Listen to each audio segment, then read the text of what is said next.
कि कोई कह रहा है कि हिंदुत्व तो हिंदू धर्म का विकृत रूप है, कोई कहने लगा कि मोदी हर हफ्ते किसी मंदिर जाते हैं, कांग्रेस बोल पड़ी कि बीजेपी तो ढोंगी हिंदुओं की पार्टी है। मोदी और हिंदुत्व पर यह अटैक इसलिए हो रहे हैं कि नरेंद्र मोदी ने हिंदुओं पर हमले का न सिर्फ इतिहास याद दिला दिया, बल्कि यह भी याद दिलाया कि ऐसे हमलों से नष्ट किए हमारे मंदिरों और धर्म स्थलों को जब फिर से बनाने की बात आई तो इसका विरोध करने वाले कहां से आए थे। नरेंद्र मोदी ने आगाह किया कि जिन ताकतों ने सोमनाथ मंदिर के पुनर्निर्माण का विरोध किया वो ताकतें आज भी सक्रिय हैं और ऐसी ताकतों को हराने के लिए भारत को सतर्क, एकजुट और शक्तिशाली होना होगा। नरेंद्र मोदी अपनी इन बातों से हिंदुओं को एकजुट कर रहे हैं तो मोदी विरोधियों को इससे तकलीफ हो रही है और इसलिए एक के बाद एक नरेंद्र मोदी पर अटैक शुरू हो गए, क्योंकि नरेंद्र मोदी ने यह बताकर भी इन लोगों को बेनकाब कर दिया कि हमारे मंदिरों में जो हमले हुए उनमें उन्हें सिर्फ लूटमार के रूप में पेश करने की कोशिश हुई, जबकि सच यह है कि मंदिरों पर हमले हिंदुओं के खिलाफ नफरत की वजह से। हिंदुओं के खिलाफ नफरत, अत्याचार और आतंक का सच्चा इतिहास हमसे छुपाया गया और अब यही इतिहास नरेंद्र मोदी सामने लेकर आ रहे हैं और हिंदुओं में उस स्वाभिमान को जगा रहे हैं जिस स्वाभिमान की वजह से सोमनाथ मंदिर 1000 साल के हमलों के बाद भी गर्व के साथ खड़ा है। नरेंद्र मोदी की यही बातें कैसे उनके विरोधियों को सुलगा रही हैं। मोदी हिंदुओं को एक कर रहे हैं तो कैसे हिंदुओं को बांटने वाला एजेंडा चालू हो गया। मोदी अपनी हिंदू विरासत पर गर्व कर रहे हैं तो कैसे मोदी के मंदिर जाने पर उल्टी सीधी बातें हो रही हैं। आज आपको सब दिखाऊंगा। इसके अलावा इधर मोदी और हिंदुत्व पर हमले हो रहे हैं, उधर ओवैसी ने मुसलमानों को क्या कह दिया कि जबरदस्त हंगामा मचा है।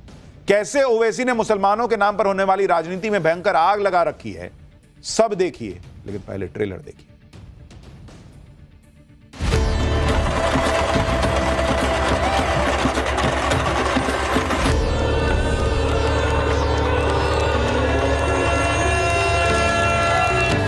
Hindutva is Hinduism in paranoia. What is Hinduism?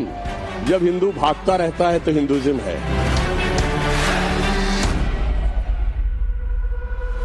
Does Hinduism need to protect itself from Hindutva? When you cherish Hinduism, it is called Hindutva.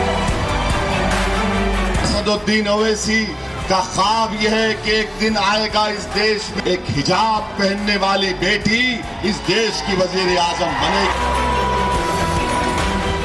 हमें एक रहना है, एकजुट रहना है, ऐसी हर ताकत को हराना है जो हमें बांटने की साजिश से रच रही है। इस देश में हिंदुओं को तलवार की नोक पर जीतने की कोशिश हुई, उनके मंदिरों को तोड़ा गया, उनके धर्मस्थलों को नष्ट किया गया, हिंदुओं से नफरत में सब कुछ हुआ। लेकिन आज अगर सोमनाथ जैसे मंदिर में दिव्यता और भव्यता दिखती है, वो उसके साथ खड़े हैं, तो यही हिंदू गौरव है। लेकिन जब नरेंद्र मोदी इसी हिंदू गौरव की याद दिला रहे हैं तो इकोसिस्टम में कैसे खलबली मच गई, कैसे हिंदू वर्सेस हिंदुत्व का एजेंडा चलाया जाने लगा, आप देखिए। कोलकाता में हिंदुइज्म को हिंदुत्व से सुरक्षा की जरूरत है विषय पर एक डिबेट करा दी गई। इस डिबेट में मणिशंकर अय्यर ने हिंदुत्व को हिंदू धर्म के लिए ही खतरा बता दिया। टीएमसी के सांसद महुआ मोइत्रा ने हिंदुत्व को राजनीतिक विचारधारा बता दिया। कहा कि हिंदुत्व इसलिए मौजूद है क्योंकि उससे पहले हिंदू धर्म मौजूद था। पहले सुनिए कांग्रेस नेता मणिशंकर अय्यर और टीएमसी सांसद महुआ मोइत्रा ने नरेंद्र मोदी के हिंदुत्व पर क्या कहा है, फिर आपको बताता हूं कि इसका जवाब बीजेपी ने क्या दिया है। Hindutva is Hinduism in paranoia. It asks 80% Hindus to quiver in front of 14% Muslims. What is Hindutva? Hindutva is a BJP leader slapping a blind, hungry tribal girl because she attends a Christmas lunch in a church. Hindutva raids shopping malls to tear down Christmas decorations. Bengali Hindu eating meat will offer meat to Ma Kali, but a practitioner of Hindutva will say that's not on. So the core question here is, does Hinduism need to protect itself from Hindutva? I would say that the best way to continue to protect Hinduism is to continue to realize that Hindutva is there because Hindutva was there, because Hinduism was there. इनको नरेंद्र मोदी के हिंदुत्व का काट नहीं मिल रहा, तो अब एक नया वर्ड ले आया हिंदुइज्म। कल को परसों तरसों कुछ और ले आएंगे। मणिशंकर अय्यर कह रहे हैं कि 80% हिंदुओं को 14% मुसलमानों के सामने कांपना सिखाता है हिंदुत्व। ये कहां से लाइन ले आए बॉस अपने हिसाब से कि हिंदू जो है उसको कांपना सिखाता है? हिंदुओं को इतने साल बांट के रखा, हिंदुत्व हिंदू को जुड़ना सिखाता है और उसके लिए आसपास क्या हो रहा है नहीं हो रहा है आंख खोलकर देखने के लिए सिखाता है। आप देखिए कि एक तरफ कोई मोदी के हिंदुत्व को अटैक कर रहा है तो किसी को पीएम मोदी का मंदिरों में जाकर पूजा करना और सनातन के गौरव को बढ़ाना चुभ रहा है। आज तक ये लोग हिंदू के लिए कहां थे ये नहीं दिखता था, आज सबको समझ में आ रहा है क्या हिंदुइज्म है, क्या हिंदुत्व है, हिंदू क्या है, मंदिर जाना चाहिए, कब जाना चाहिए, नहीं जाना चाहिए। कांग्रेस अध्यक्ष मल्लिकार्जुन खड़गे के बेटे और कर्नाटक की कांग्रेस सरकार में मंत्री प्रियांक खड़गे कह रहे हैं कि क्या मंदिरों में जाने और सनातन के इतिहास को बताने के लिए पीएम मोदी को प्रधानमंत्री बनाया गया है? तो देश के राष्ट्रपति को सोमनाथ मंदिर के पुनर्निर्माण के कार्यक्रम में न जाने के लिए, उससे रोकने के लिए नेहरू जी को बनाए थे क्या पीएम? या राजीव गांधी को पीएम इसलिए बनाए थे कि सुप्रीम कोर्ट से मुस्लिम बहनों को न्याय मिल जाए तलाक के बाद गुजारा भत्ता मिलने का लेकर, और उसको पलट दिया जाए, वो अत्याचार करने के लिए बनाए थे क्या? आप सुनिए ये लोग कैसी कैसी बातें करते हैं, उसके बाद आगे की बात बताता हूं। So every week, Modi ji visits one temple, gives us Gyan Darshan on Itihas. Is that why he's been made the Prime Minister of the country? Modi विरोध में हिंदुत्व को लेकर कांग्रेस के विचार नहीं है। खुद राहुल गांधी भी पहले हिंदुत्व पर इसी तरह के बयान दे चुके हैं, जिन पर काफी विवाद हो चुका है। जैसे अगस्त 2018 में कांग्रेस के राष्ट्रीय अध्यक्ष रहते हुए हैदराबाद में राहुल गांधी ने एक बातचीत के दौरान कहा था कि वो सॉफ्ट या हार्डकोर किसी भी तरह के हिंदुत्व में विश्वास नहीं करते। इसी साल जयपुर में कांग्रेस की एक रैली में राहुल गांधी ने कहा कि वो एक हिंदू हैं लेकिन हिंदुत्ववादी नहीं है। यही नहीं, आगे राहुल गांधी ने कहा कि महात्मा गांधी एक हिंदू थे लेकिन नाथूराम गोडसे हिंदुत्ववादी था। आगे राहुल गांधी ने यह भी कहा था कि हिंदुत्ववादी सत्ता के प्यासे हैं, वो अपने डर की वजह से नफरत से भरे हुए हैं। नतीजा क्या हुआ? 2019 में कांग्रेस राहुल गांधी के नेतृत्व में लोकसभा चुनाव में उतरी और उसकी करारी हार हुई। राहुल गांधी ने हार की जिम्मेदारी लेते हुए अध्यक्ष पद से इस्तीफा देना पड़ा, लेकिन हार के बाद भी हिंदुत्व को लेकर राहुल गांधी के विचार नहीं बदले। नवंबर 2021 में राहुल गांधी ने महाराष्ट्र के वर्धा में कांग्रेस के एक ट्रेनिंग कैंप को ऑनलाइन संबोधित करते हुए कहा कि हिंदू जब हिंदू धर्म का पालन करते हैं तो उन्हें हिंदुत्व की क्या जरूरत है? क्या हिंदू धर्म सिख या मुस्लिम व्यक्ति की पिटाई के लिए है? नहीं, लेकिन हिंदुत्व है। दिसंबर 2021 में यूपी के अमेठी में राहुल गांधी ने कहा था कि हिंदुस्तान में आज हिंदू बनाम हिंदुत्ववादी के बीच एक लड़ाई। एक तरफ हिंदू है जो सच्चाई की बात करते हैं, दूसरी तरफ हिंदुत्ववादी हैं जो नफरत फैलाते हैं और सत्ता छीनने के लिए कुछ भी कर सकते हैं। राहुल गांधी से लेकर पूरी कांग्रेस पार्टी के पास हिंदुओं को ज्ञान देने के लिए भरा हुआ है बॉस। हिंदू क्या है, हिंदुइज्म क्या है, हिंदुत्व क्या है। और जो लोग यहां बांध के फट जाते हैं वो क्या फॉलो करते हैं, कभी बताएं उसके बारे में भी। जो इतने सालों में आए और इस देश का सनातन का जो गौरव है उसके चिन्ह तोड़ तोड़ के चले गए, वो क्या फॉलो करते थे, उसको क्या बोलते हैं, उस पे नहीं है इन लोगों के पास ज्ञान।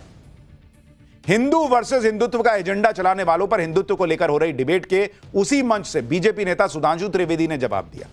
सुधांशु त्रिवेदी ने हिंदू धर्म को हिंदुइज्म कहना इसका अपमान बताया और कहा कि मुस्लिम और ईसाई धर्म के साथ कभी इज्म शब्द जोड़ा गया है क्या? क्यों नहीं जोड़ा?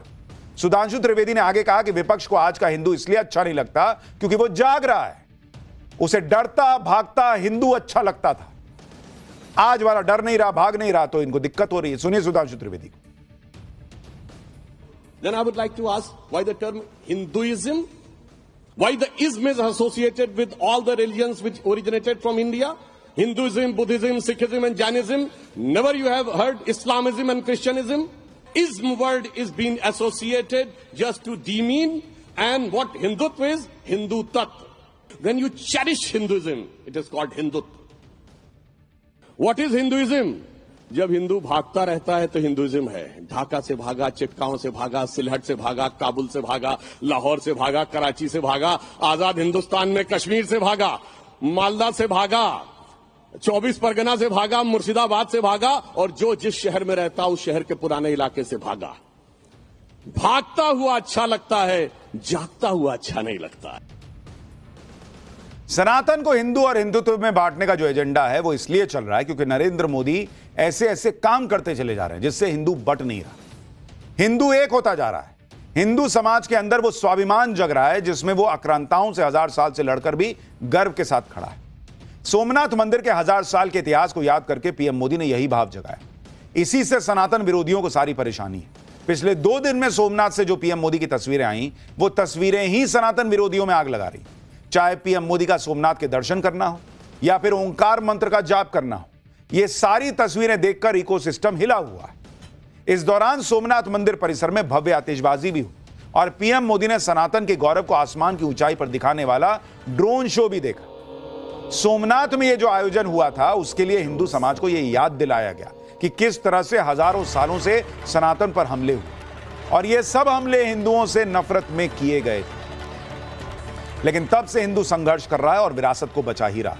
सोमनाथ में पीएम मोदी ने शौर्य यात्रा में भी हिस्सा लिया, जिसके जरिए सोमनाथ मंदिर की रक्षा के लिए बलिदान देने वाले योद्धाओं को श्रद्धांजलि अर्पित की गई। इस दौरान पीएम मोदी दोनों हाथों से डमरू बजाते भी दिखाई। सोमनाथ मंदिर पर हुए हमले की याद दिलाते हुए पीएम मोदी ने कहा कि जब जब सनातन पर हमले हुए, आक्रांता सोच रहे थे कि वो जीत गए, लेकिन ऐसे आक्रांता आज इतिहास के कुछ पन्नों में सिमट कर रह गए और सनातन का गौरव सोमनाथ मंदिर पर आज भी आसमान की छूती धर्मध्वजा में फहराता दिख रहा है। सोमनाथ मंदिर पर हुए हमलों को याद करते हुए पीएम मोदी ने कहा कि आज भी देश में सनातन का विरोध करने वाली ऐसी ताकतें हैं जिन्होंने सोमनाथ मंदिर के पुनर्निर्माण का भी विरोध किया। पीएम मोदी ने सनातन को बांटने की साजिश करने वाले ऐसे लोगों से बचने के लिए एकजुट रहने की अपील की। अब चूंकि वो एकजुट रहने कह देते हैं तो एक पूरे इकोसिस्टम को आग लग जाती है। सुनिए एक बार पीएम को। दुर्भाग्य से आज भी हमारे देश में वो ताकतें मौजूद है, पूरी तरह सक्रिय है, जिन्होंने सोमनाथ पुनर्निर्माण का विरोध किया। हमें एक रहना है, एकजुट रहना है, ऐसी हर ताकत को हराना है जो हमें बांटने की साजिश से रच रही है। एक तरफ तो मोदी और हिंदुत्व क्लियर निशाने पर दिखते हैं, उधर ओवैसी ने अलग पॉलिटिकल गदर काट रखा है। मुसलमानों पर ओवैसी के एक के बाद एक ऐसे बयान आ रहे हैं जिससे हंगामा मचा हुआ है। इन दिनों ओवैसी की नजर महाराष्ट्र के लोकल बॉडी इलेक्शन और बीएमसी पर टिकी। ओवैसी जानते हैं कि मुंबई में मुसलमानों की आबादी करीब 20% है, जिनकी बीएमसी की 50 सीटों पर निर्णायक भूमिका रहती है और मुसलमान वोटों की एकमुश्त हिस्सेदारी हासिल करने के लिए ओवैसी उन्हें डर के साथ ही हिजाब पहनने वाली मुस्लिम महिला के पीएम बनने का सपना भी दिखा रहे हैं। हिजाब वाली पीएम पर ओवैसी का यह बयान सुनिए जो बहुत चर्चा में है। बाबा साहेब अंबेडकर का जो संविधान है वो ये कह सकता है कि कोई भी भारत का नागरिक वजीर आजम बन सकता है, सदर जमहूरिया बन सकता है, चीफ मिनिस्टर बन सकता है, मेयर बन सकता है। और असदुद्दीन ओवैसी का ख्वाब यह है कि एक दिन आएगा इस देश में इंशाअल्लाह ताला, शायद हम और आप नहीं रहेंगे मगर देखना, एक हिजाब पहनने वाली बेटी इस देश की वजीर आजम बनेगी इंशाअल्लाह ताला। ओवैसी बार बार कह रहे हैं कि हिजाब पहनने वाली एक बेटी इस देश की प्रधानमंत्री बनेगी। कोई उनसे पूछे कि जिस all India Muslim personal law board के वो सदस्य हैं, उसमें इतने सालों में कितनी महिलाओं को जगह दी गई, वक्फ बोर्ड में कितनी महिलाओं को जगह दी गई, वहां दे नहीं पा रहे। पीएम की कुर्सी देने की बात कर रहे हैं, लोकल बॉडी के चुनाव में वादे कर रहे हैं। ओवैसी जानते हैं कि अगर मुस्लिम वोट और उसमें भी महिलाओं का वोट एक मुश्त पड़ गया तो उनकी पॉलिटिकल पार्टी के बारे न्यारे हो जाएंगे। इसलिए बार बार मुस्लिम महिला को, बुर्के वाली या हिजाब वाली महिला को पीएम बनाने की बात कर रहा है। मुसलमान वोटों को एकजुट करने के लिए ओवैसी उन्हें सपने दिखा रहे हैं तो डर भी दिखा रहे हैं। ओवैसी कह रहे हैं कि वक्फ कानून आने के बाद देश की मस्जिदें खतरे में आ गई हैं। इसके लिए ओवैसी ने पिछले दिनों दिल्ली में फैज़ इलाही मस्जिद के पास हुई कार्रवाई का हवाला दिया और यूपी में संभल की मस्जिद को भी खतरे में बता दिया। सुनिए कैसे सपने के साथ साथ डर भी बेच रहे हैं ओवैसी। मेरी बात याद रखो, खुदा ना खास्ता संभल की मस्जिद अब परेशानी के माहौल में आ चुकी है कानून बनने के बाद। क्या तुमने नहीं देखा कि दिल्ली में 100 साल पुरानी मस्जिद है, सर्वे होता है, मस्जिद कमेटी को नहीं मालूम, सर्वे हो जाता। यही नहीं, ओवैसी मुसलमानों को यह कहकर भी डरा रहे हैं कि अगर वो एकजुट नहीं हुए तो कल किसी के घर पर भी बुलडोजर चल सकता है, किसी को भी जेल भेजा जा सकता है। सुनिए ओवैसी। अगर किसी समुदाय की पॉलिटिकल एजेंसी नहीं है तो मुसलमानों की नहीं है, और हम सिर्फ वोटर बनकर रह गए। अगर आप सिर्फ वोटर बनकर रहेंगे तो घर पे बुलडोजर चलेगा। अगर आप सिर्फ वोटर बनकर रहेंगे तो नौजवान बच्चों को झूठे इल्जाम में जेल में डाल दिया जाएगा। जिस दिन आप अपनी पॉलिटिकल एजेंसी को बनाएंगे, जिस दिन आप शहरी बनेंगे, हुकूक आपको मिलना शुरू हो जाएंगे। पहले इसी तरीके का डर दूसरी पार्टियां दिखाती थी, अब असदुद्दीन ओवैसी लेकर आए। ओवैसी के हिजाब वाली पीएम के सपने पर बीजेपी नेता और दिल्ली के मंत्री कपिल मिश्रा ने क्या कहा है, सुनिए एक बार। ओवैसी बोल रहा है कि एक दिन मुंबई में बुर्के वाली मेयर बनेगी। मैंने कहा मियां, पहले बुर्के वाली को अपने घर से तो निकाल, पहले उसे स्कूल तो भेज, पढ़ाई तो करवा।